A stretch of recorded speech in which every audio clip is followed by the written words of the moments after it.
Hello students, आज हम gender, school and society, लिंग, विद्यालय और समाज विषय के अंतर्गत अध्ययन कर रहे हैं।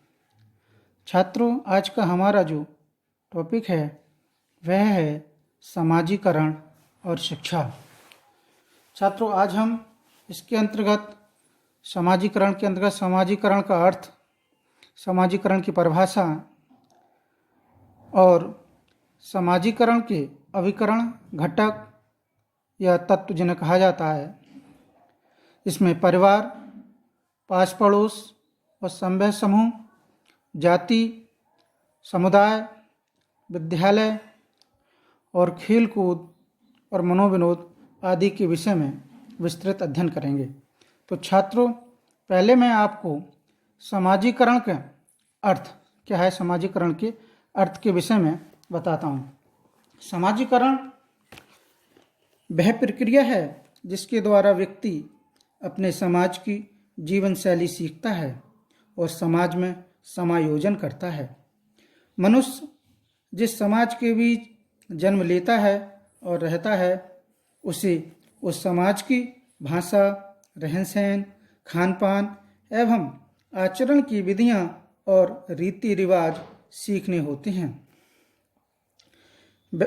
बिना उन्हें सीखे वह उस समाज में समायोजन नहीं कर सकता, उसका सदस्य नहीं बन सकता। वह ये सब कार्य एक दिन में नहीं सीखता, ये सब सीखने में उसे काफ़ी समय लगता है। जन्म के कुछ दिन बाद वह अपने समाज की भाषा सीखने लगता है, रहन सहन, खान पान और आचरण की विधियाँ सीखने लगता है और जैसे जैसे वह बड़ा होता जाता है तैसे तैसे समाज के रीति रिवाज सीखने लगता है। ठीक है छात्रों,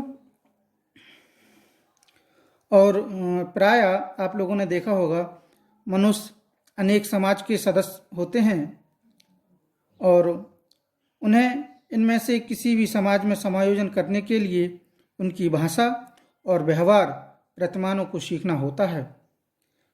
इस पूरी प्रक्रिया को समाजशास्त्री समाजीकरण कहते हैं। ठीक है छात्रों, अब हम देखेंगे समाजीकरण की परिभाषा। समाजीकरण की परिभाषा में पहले हम लेते हैं जे.एस. रॉस के अनुसार। जे.एस. रॉस महोदय ने कहा है समाजीकरण के विषय में, समाजीकरण साथियों में सामूहिक भावना का विकास, क्षमता का विकास तथा साथ साथ कार्य की इच्छा शक्ति है। क्या है? कार्य करने की इच्छा शक्ति है। इसी में आगे ड्राइवर महोदय ने अपनी परिभाषा दी है। ड्राइवर महोदय ने कहा है, समाजीकरण वह प्रक्रिया है जिसके द्वारा व्यक्ति सामाजिक बनकर अपने सामाजिक वातावरण को अनुकूल करता है तथा इसका एक मान्यता प्राप्त सहयोगी और कार्यकुशल सदस्य बनता है। इसी संबंध में आगे ग्रीन महोदय के अनुसार, ग्रीन महोदय ने समाजीकरण की परिभाषा को बताया है, समाजीकरण वह प्रक्रिया है जिसके द्वारा बच्चा आत्मसम्मान और व्यक्तित्व के साथ एक सांस्कृतिक संतोष को प्राप्त करता है। ठीक है, हम देखते हैं अगली परिभाषा हमारी न्यूगार्टन के अनुसार। न्यूगार्टन महोदय के अनुसार समाजीकरण वह प्रक्रिया है जिसके द्वारा बच्चे अपने समाज के तौर तरीकों को सीखते हैं तथा उन्हें अपने व्यक्तित्व का भाग बनाते हैं। ठीक है छात्रों, हमने अब ये समाजीकरण की परिभाषाओं के विषय में देखा। अब हम समाजीकरण के जो अभिकरण हैं उन अभिकरणों के विषय में चर्चा करते हैं। सबसे पहले हम लेते हैं क्या, परिवार। परिवार हमारा एक समाजीकरण का सबसे प्रमुख अभिकरण है। इसमें परिवार की क्या भूमिका रहती है? किसी परिवार में बच्चे का समाजीकरण किस सीमा तक होता है, ये परिवार की अपनी स्थिति और बच्चे दोनों पर निर्भर करता है। शिक्षित परिवार में बच्चे शुद्ध भाषा सीखते हैं और अशिक्षित परिवार में काम चलाऊ व भद्दी भाषा को सीखते हैं। इसी प्रकार जिस परिवार के सदस्यों के बीच अच्छे संबंध होते हैं उनमें बच्चे प्रेम, सहानुभूति, सहयोग, दया, क्षमा और सहन शक्ति आदि गुणों को सहज में ही प्राप्त कर लेते हैं। और जहाँ कलह, द्वेष और ईर्ष्या का साम्राज्य होता है, उन परिवारों में बच्चे द्वेष, ईर्ष्या, असहयोग, छल और कपट आदि अवगुणों को ग्रहण करते हैं। ठीक है छात्रों, अब हम देखते हैं इससे अगला हमारा क्या आता है, पास पड़ोस या समवय समूह। ठीक है छात्रों, हम पास पड़ोस और समवय समूह के बारे में देखते हैं क्या है।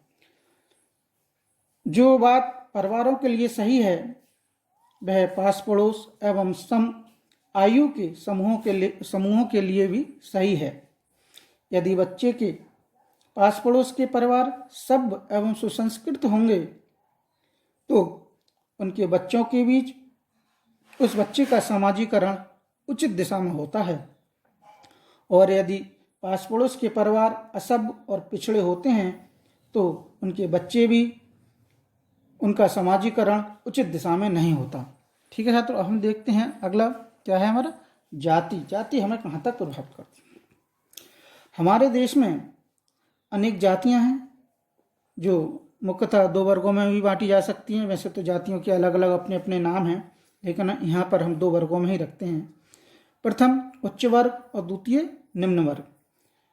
आज हम और हमारी सरकार इस वर्ग भेद को मिटाने के लिए प्रयत्नशील है, फिर भी ये भेद है। प्रायः उच्च जाति के बच्चे अपने आप को निम्न जाति के बच्चों से श्रेष्ठ समझते हैं। इसका परिणाम यह है कि उच्च जाति के बच्चों में अहम और निम्न जाति के बच्चों में हीनता की भावना शुरू हो जाती है। ठीक है छात्रों, अब हम क्या देखते हैं, जाति देखी हमने, अब देखते हैं हम समुदाय।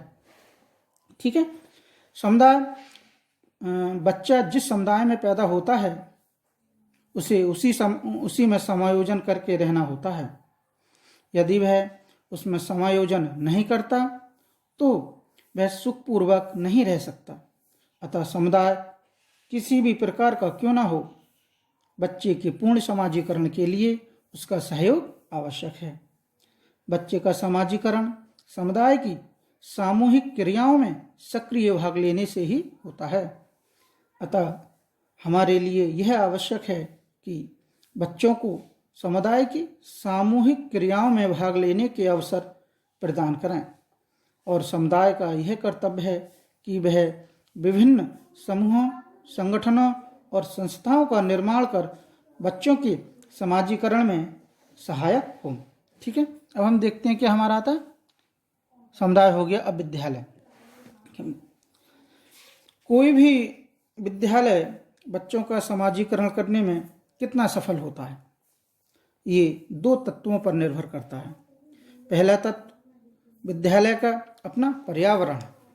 यदि विद्यालय के प्रधानाचार्य और शिक्षकों का स्वयं का दृष्टिकोण विस्तृत होता है और वे जाति, धर्म, अर्थ, सामाजिक स्तर आदि के आधार पर भेद किए बिना सब बच्चों के साथ एक सा व्यवहार करते हैं तो यहाँ बच्चों का समाजीकरण उचित रूप में होता है। जाति अथवा धर्म विशेष पर आधारित विद्यालय बच्चों के इस वास्तविक समाजीकरण में बाधक होते हैं। दूसरा तत्व बच्चे स्वयं हैं। यदि बच्चे पूर्वाग्रहों से ग्रसित होते हैं तो वे विद्यालय के नियमों का पालन नहीं करते और उस स्थिति में उनका समाजीकरण नहीं हो सकता। ठीक है छात्रों, अब हमारा क्या बचा, आखिरी बिंदु हमारा खेलकूद और मनोविनोद। ये खेलकूद जैसा कि है, सभी बच्चों के लिए खेल बड़े पसंद होते हैं और अच्छे से खेलने भी चाहिए।